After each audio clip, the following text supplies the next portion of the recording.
Hi everyone, my name is Gudrun. My business name is the Shetland Trader, and this is my very first episode of a vlog, podcast, not exactly sure what to call it. So thank you so much if you're joining me for the first time. It's going to be clunky, I'm going to feel awkward, I don't know, there's probably going to be a bunch of cutting and pasting that I do in this video. We'll see. I posted a few weeks ago on my Instagram that I was feeling a little disillusioned with the platform and feeling like I didn't know if people were seeing content.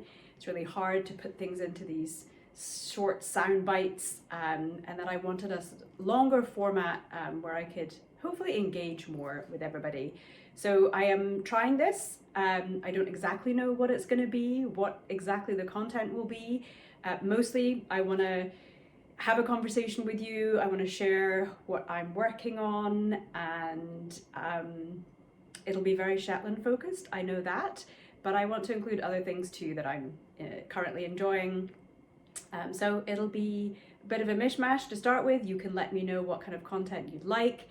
Maybe eventually I will have guests and get to interview people. So yeah, hopefully lots of good stuff.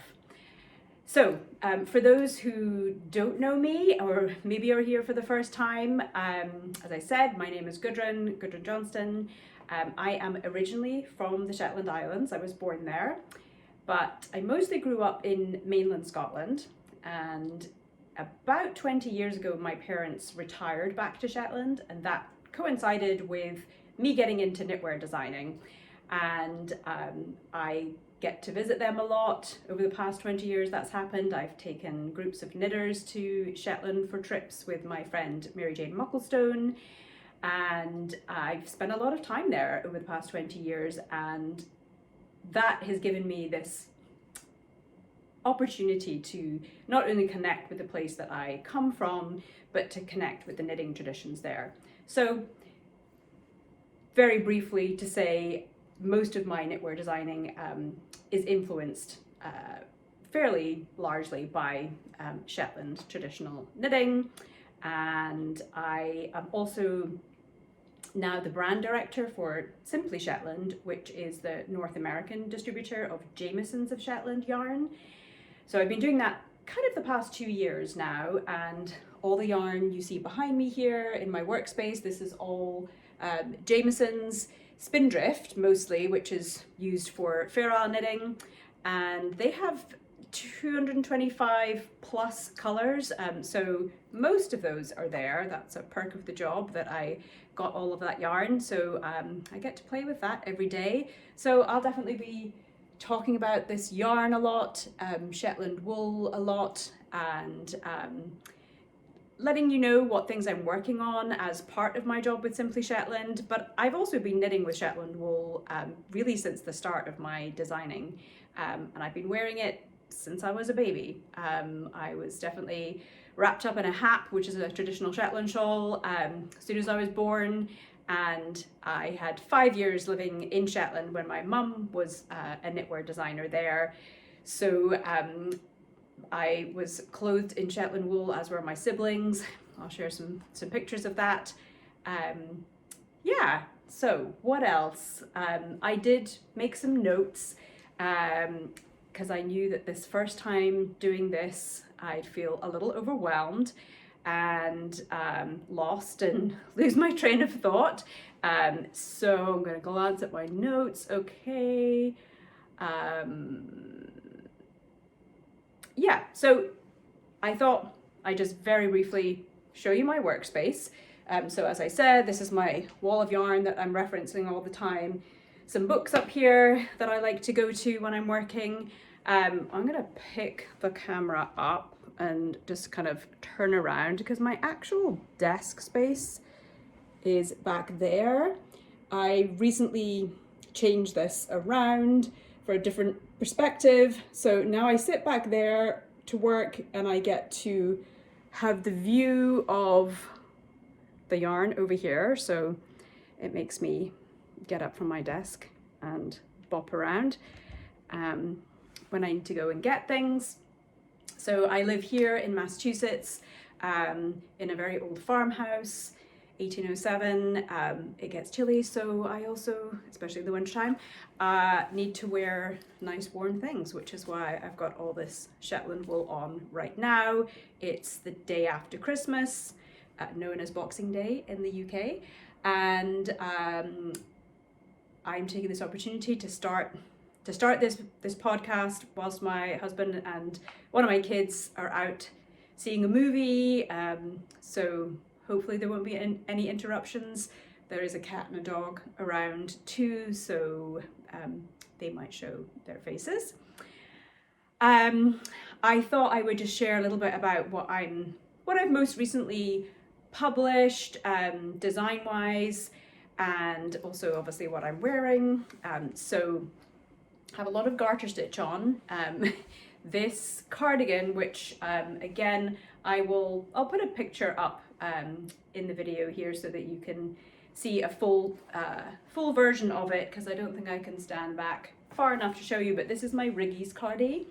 It is from my Shetland Trader, Grand Shetland Adventures book that I did with my friend Mary Jane Mucklestone, and we each did, I think, 6 or 7 patterns. The premise for the book was all about things that we like to knit and wear when we're adventuring in Shetland, and we also included some essays in there about some of our favourite places. The two of us don't do the trips any longer to Shetland, but there's a little reference in there. I wouldn't say it's a guidebook to Shetland, but it certainly references lots of places that we have enjoyed going during our trips when we used to do them. So this is the Riggies cardie. This is actually worked in the DK weight of Jamieson's of Shetland yarn. So the DK comes in all the same colours as the Spindrift, and it's a 3-ply, whereas the Spindrift is a 2-ply. So knits up pretty quickly. It's a fun construction. It's all garter stitch, worked in sections, front and back, fronts and 2 backs, and things get joined together with 3 needle bind-offs. And all this shoulder shaping is done with wrap and turn short rows that you don't pick up the wraps from. Riggies is a Shetland term for the ridges of garter stitch. And I went on from doing the Riggies cardie to do a Riggies beanie, which I don't have. Oh, well, hold on, and I'll pull one out of my drawer here. I actually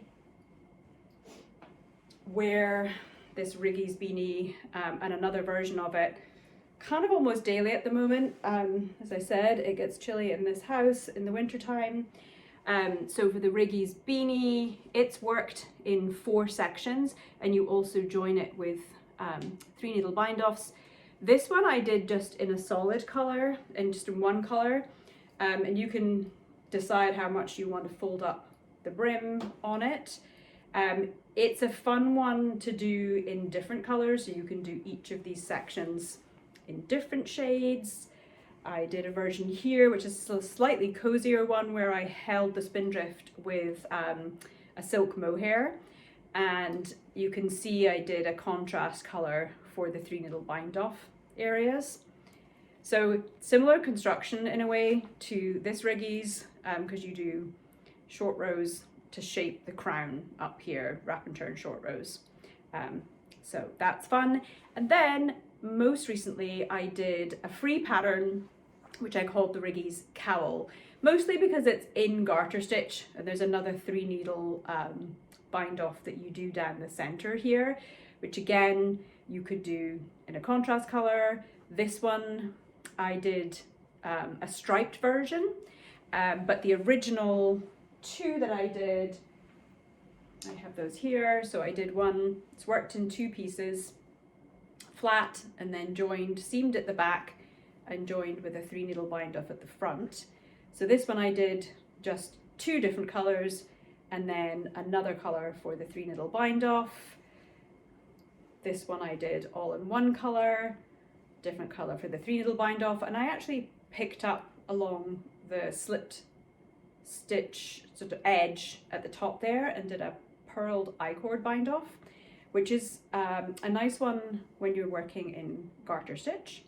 So it's a couple of different sizes of that. It's a free pattern, and I will obviously link to all of these things in my show notes, because I've been watching other people's podcasts and taking notes of all the things I need to remember to put in show notes.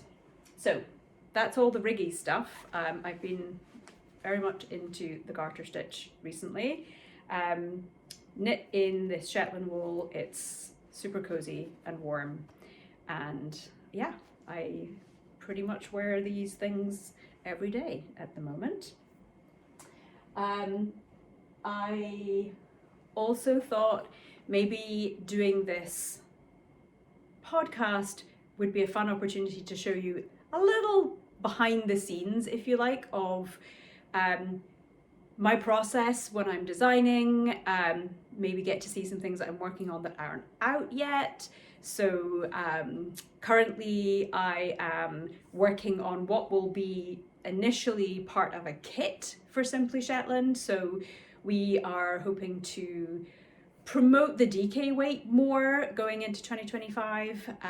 We were focusing more on spindrift initially, and so we have some plans to share patterns for the DK weight. And our first kit in 2025 is going to be for some mittens. I just recently brought out a fingerless mitt pattern called Airt mitts, which was worked in spindrift. I'm going to grab those from my drawer too.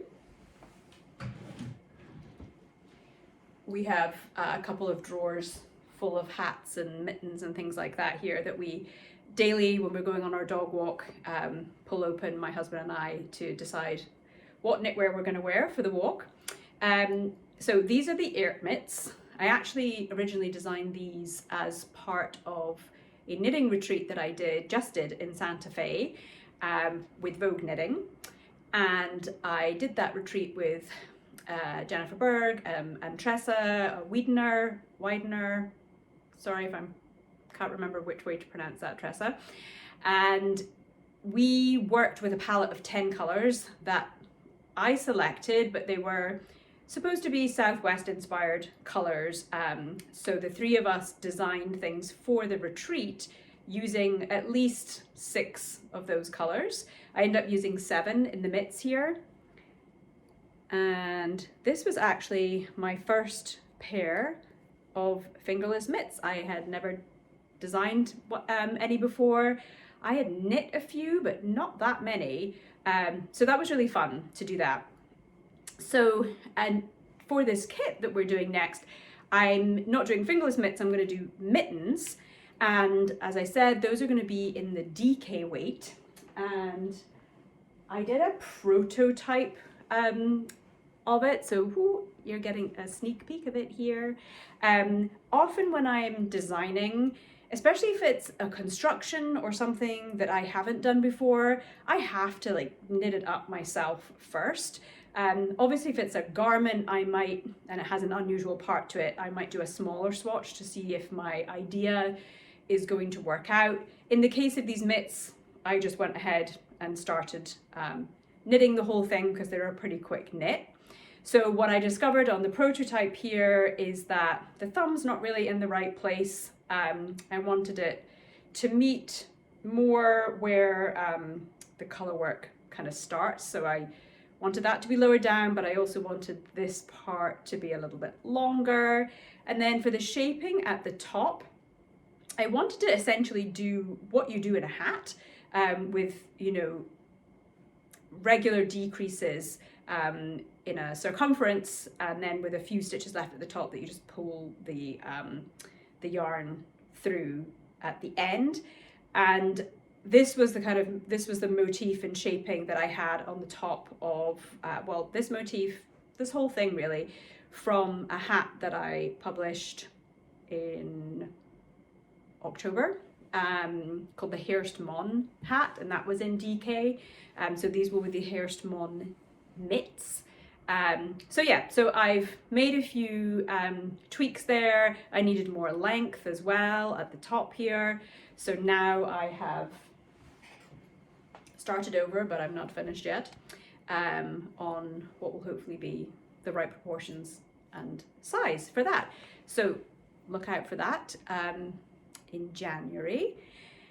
Don't know the exact date yet, but as I said, it'll be part of a kit, and you can see it's done in all of the natural Shetland sheep shades, of which there are many. So you can do some really nice colour work knitting just using the natural sheep shades. And what else? I mean, I'm working on lots of different things at the moment, and lots of plans for 2025 design wise. I also recently got into sewing, and so I think I'll be mentioning that probably most episodes that I do of this. There'll be some sewing reference there. I am planning this weekend to hopefully start sewing the pocket skirt, which is a free pattern from an Australian knitting magazine, which I've forgotten the name of now, but I will reference it in the notes. And I ordered some very lovely Merchant Mills linen for that. Show that to you. So it's in this really lovely stripe. You can see that I have a bit of a theme going on with my colours at the moment. This fabric is called Cider Toddy. So I have washed it in preparation. I need to give it an iron. I also ordered the PDF, through PDF plotting, the paper for the pattern itself, which is supposed to arrive tomorrow. So pretty excited about that. The other thing that I want to make next are some chanterelle pants by So Liberated. I actually want to do the sweatshirt version that Meredith posted about some time ago on Instagram, and when I was going down a sewing rabbit hole, I came across those and figured that I would do the same and make some of those pants in a sweatshirt fleece. So we'll see how that goes. I have very grand notions of what I want to sew, and that's exciting. It's also really fun to be a beginner at something and to have my brain engage with something that's completely different from knitting, and the space that it takes up and the engagement I have just I feel like I'm learning a lot, and also just going for it, which is kind of what I did with knitting in the first place. I didn't worry too much about instructions that didn't make a lot of sense to me at the time. I just went for it, and thankfully we have so much support in the form of tutorials here on YouTube and Instagram and all those places. So I know that, you know, anything that I don't understand, I'll be able to get help with. I did actually also do one of the So Liberated courses. I made, the very first thing I made most recently was a pair of the nocturne pants, the pajama pants. And I bought the course for that, and it took me all weekend, but I just methodically and slowly watched every single part of the tutorial, and it was super helpful. And I learned a ton, and it's just bringing me a lot of joy right now. So I will be, talking more about those various projects and how they are going. The other thing that I enjoyed doing just in the last couple of days was, preparing some handmade gifts. I sewed some tea towels, which is not like super exciting or difficult, but it felt like something that I could do quickly. So again, I ordered some fabric for that, some linen, and then I spent time embroidering a little love heart on one of them with some thread that I had. I didn't buy this thread. My one of my kids had bought it. It was just like a big sort of variety pack of colors, and I spent the evening embroidering onto it. And then I went to iron it, the next day, and the threads melted. So this was on Christmas Eve, I guess, and I definitely had a moment of having to really stop myself from having a huge meltdown because I had wanted to give this as a gift. It was super disheartening to see that happen. I guess the threads were not cotton, they must have had something synthetic in them. So then I spent a while unpicking it all, you know, what was left of it, taking a deep breath and doing it again with some nicer sashiko thread that I had. So then I was able to give that as a gift, and that felt good. I also did a little bit of visible mending. I got a bunch of books out of the library on that. I haven't done a ton of that, so I felt like I wanted a bit of guidance, and my husband had sort of adopted this sweater, which I actually bought for myself originally from Jameson's of Shetland. They do a lot of finished knitwear, so it was just like a solid colour in Shetland wool, but the moths had got at it, particularly at the back. So I did a little bit of visible mending there. It's very liberating to just go for it and not feel too worried about the neatness of things. I certainly didn't. I'm not a very neat person, I have to say. The other thing that I did with these is I did follow some tutorials, examples of how to do the stitching for the visible mending, but then I also used my needle felting tool to just needle felt over that area a little bit, so that on the wrong side you can see it's just like a little fuzzier in there, and I feel like that will just also help protect that hole from getting any bigger too. And the Shetland wool is so good for mending sweaters, wool sweaters like this. So that's just some of what I have been doing the last couple of days. And as I said, I'm going to be doing some sewing this weekend. Of course, some knitting always, every day. So let me know what you're working on, and let me know what kind of things you would like to see from me. If there's anything specific you'd like me to talk about. I will be making notes and gathering ideas for what to have in each episode. And I will focus in on specific techniques sometimes. I do have a lot of tutorials already on my YouTube channel, so please reference those. I have one on steeking, one on spit splicing, some of my favorite things to do. But I'll include more in-depth things on here too. And as I said, I hope to maybe be able to interview some people, have guests on, and yeah, but any ideas you have, I would love to hear. If there's any advice you have just on audio-visual aspects, things I could do better. As I said, this is just the start, and rather than spending tons of time preparing for this and overthinking it, I decided to just jump in and make this recording. I don't know how long each episode is going to be. We'll just see how it goes. But I really appreciate you tuning in for this very first one, and I will see you next time.